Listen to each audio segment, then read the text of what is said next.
I sat back just before Colfax for about an hour and 45 minutes. Chris Hamlet, a semi-truck driver, was one of hundreds stuck on I-70 near E-470 in Aurora as first responders worked to get this fiery crash of two semis under control. To see things like this happen, it makes you wonder, is it speed?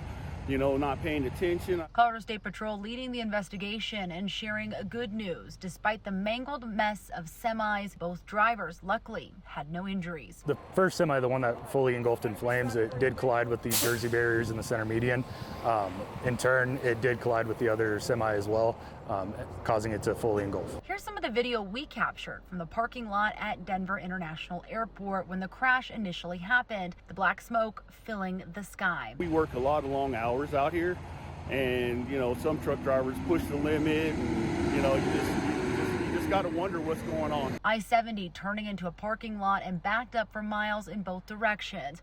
Drivers westbound having to flip around onto an on-ramp to get out, while those stuck behind the crash eastbound having to drive over grass and dirt. So if we can get all these vehicles turned around and out of here, that way they're not sitting for 4 or 5 plus hours, we're going to do so. Hamlet says when he sees scenes like this, it's just the reality of always being on the road. Vehicles, they don't understand. We weigh anywhere from 40 to 60,000 pounds.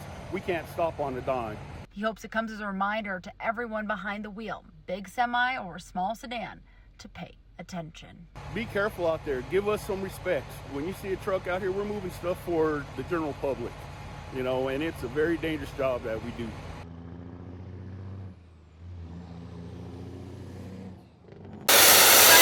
Here at Red Rocks, we're doing a spring cleaning. The first priority has always taken care of the original substance.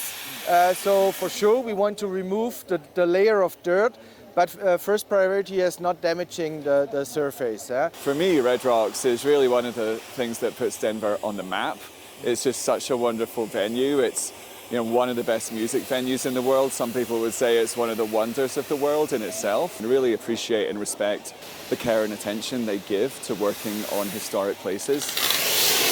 Where we are cleaning monuments worldwide, so from China, from the Forbidden City until to Brazil, to Rio de Janeiro, the Jesus Christ statue.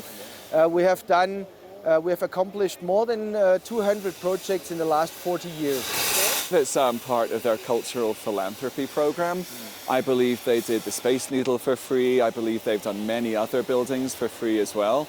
Doing all these cleaning projects, as all the 200 in the last 40 years, were for free. That makes me very proud, to be part of a team which are working on so important monuments and landmarks like Red Rocks here.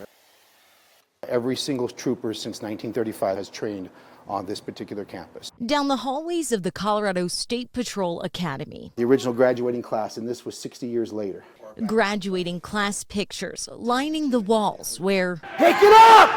Pick it up! aspiring troopers train. The uniform we wear is pretty much the same uniform for the last 90 years because of that tradition. Tradition, a core part of the Colorado State Patrol, built on steadfast values behind the badge and title. When we start our training programs, that's what we instill in our troopers, our core values of honor, duty, and respect. Beyond that foundation, Forward hammerfish! training troopers to serve and protect.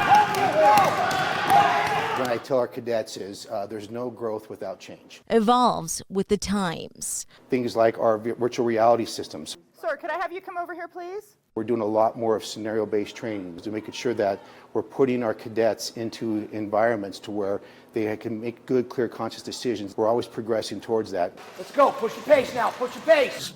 Some of it's definitely driven by law. Trooper Lucas Hebert, lead defensive tactics instructor. Our prone handcuffing, the way we used to do it, was kneeling on the shoulder. Helped change the way troopers handcuff as state law changed to get rid of chokeholds. Now what we do is sit on the legs, and we train everybody to immediately get them to their sides so that they're still able to breathe naturally.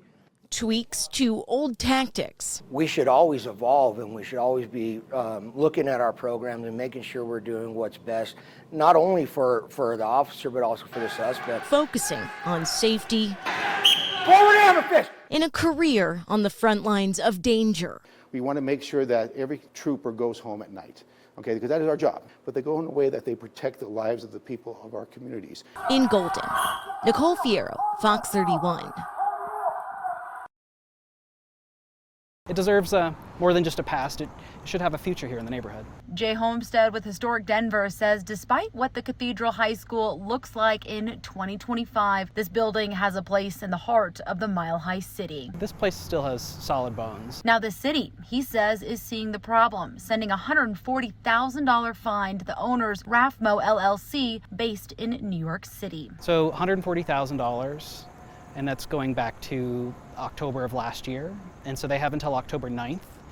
Then the fines could go up to $999 a day. He explains the owners need to have a remediation plan in place so the building is properly secured and deters people from going inside. I know we're getting constant calls from the community. Even former alum of the school itself have been reaching out, just concerned about the building's future. The property has been through a series of owners throughout the years, and he says they have been in contact with the current owner who originally at one point had a plan in place. It was going to become a boutique hotel. He says the hope with such a large fine will cause the momentum to make it something meaningful. We still think there's a win-win solution here, and all the different things that they've been doing just aren't working. And so that's why we're hoping that, this fine from the city will actually get them to act.